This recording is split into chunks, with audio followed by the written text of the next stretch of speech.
Hai semua, kali ini saya buat bolu kojo pandan yang tampilannya cantik, mulus banget, rasanya enak, manis, gurih, dan legit serta aromanya wangi banget. Bolu kojo pandan ini buatnya mudah, tinggal diaduk-aduk aja, serta rasanya juga enak banget dan cocok banget dijadikan ide jualan ataupun dijadikan ide cemilan bareng keluarga tercinta. Yuk langsung aja kita buat sama-sama. Siapkan wadah bersih serta kering, masukkan telur sebanyak 4 butir, pastikan telurnya masih fresh dan suhu ruang, lalu tambahkan gula pasir sebanyak 290 gram atau sekitar 16 sendok makan, tambahkan garam sebanyak setengah sendok teh. Lalu aduk rata dengan whisker, pastikan sampai tercampur serta larut ya teman-teman. Ini tidak perlu dikocok terlalu lama, cukup sampai tercampur rata aja, telurnya larut, serta tidak perlu sampai mengembang ataupun kental putih berjejak ya teman-teman. Setelah itu, tambahkan tepung terigu sebanyak 500 gram. Kemudian, tambahkan vanili sebanyak 1 sendok teh, boleh menggunakan vanili cair ataupun bubuk. Lalu aduk kembali dengan whisker sampai tercampur rata ya teman-teman.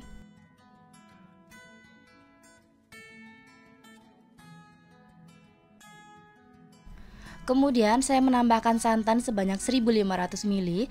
Saya menggunakan santan segar dari 1,5 butir kelapa tua yang saya kupas dan peras airnya ya teman-teman.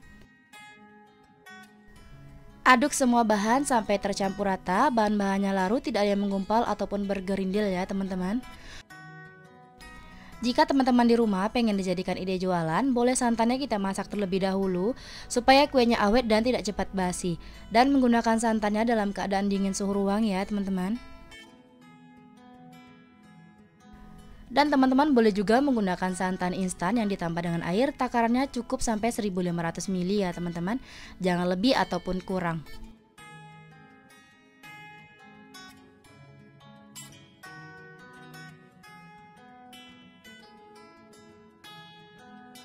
Setelah semua bahannya larut dan tercampur rata, tidak ada yang menggumpal ataupun bergerindil, lalu akan saya tambahkan margarin cair sebanyak 100 gram. Saya lelehkan margarinnya dengan cara ditim. Lalu gunakan margarinnya dalam keadaan dingin suhu ruang ya teman-teman. Aduk rata dengan whisker, pastikan semuanya tercampur dan larut ya teman-teman.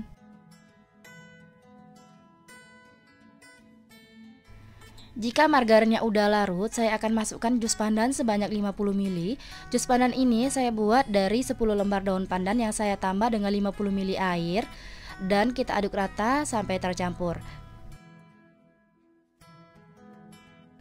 Jika dirasa warnanya belum terlalu cantik atau hijau, boleh menambahkan pasta pandan secukupnya. Lalu aduk rata kembali sampai tercampur dan warnanya larut ya teman-teman. Ini seriusan ya teman-teman, belum dikukus aja, aroma pandannya udah keluar, wangi banget. Kita siapkan loyangnya. Saya menggunakan loyang yang berukuran 22 cm. Saya menggunakan loyang yang berbentuk lingkaran. Jangan lupa diolesi dengan minyak sayur ke seluruh permukaannya, cukup tipis-tipis aja.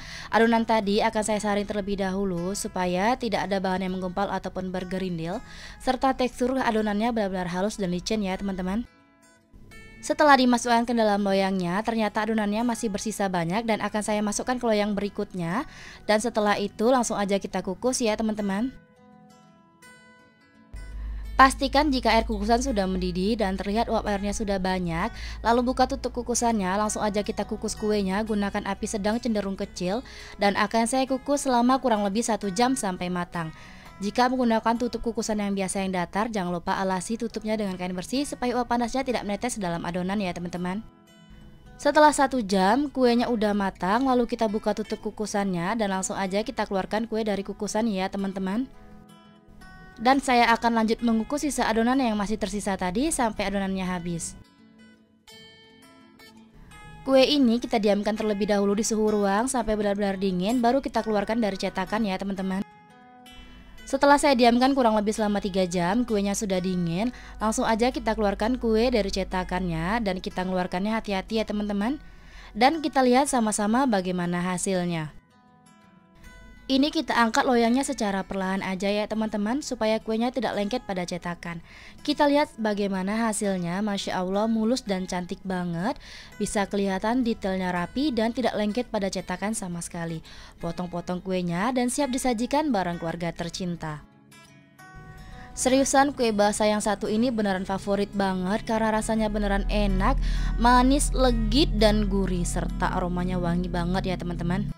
Tekstur kuenya lembut dan agak sedikit kenyal serta kalau digigit lumur banget di mulut. Seriusan kalau udah nyobain satu nggak pengen berhenti makan karena rasanya beneran enak dan gurih serta aroma pandannya wangi banget. Kamu wajib cobain di rumah karena simple buatnya, tinggal diaduk-aduk aja. Cocok nih dijadikan sajian saat ada acara ataupun cemilan bareng keluarga tercinta.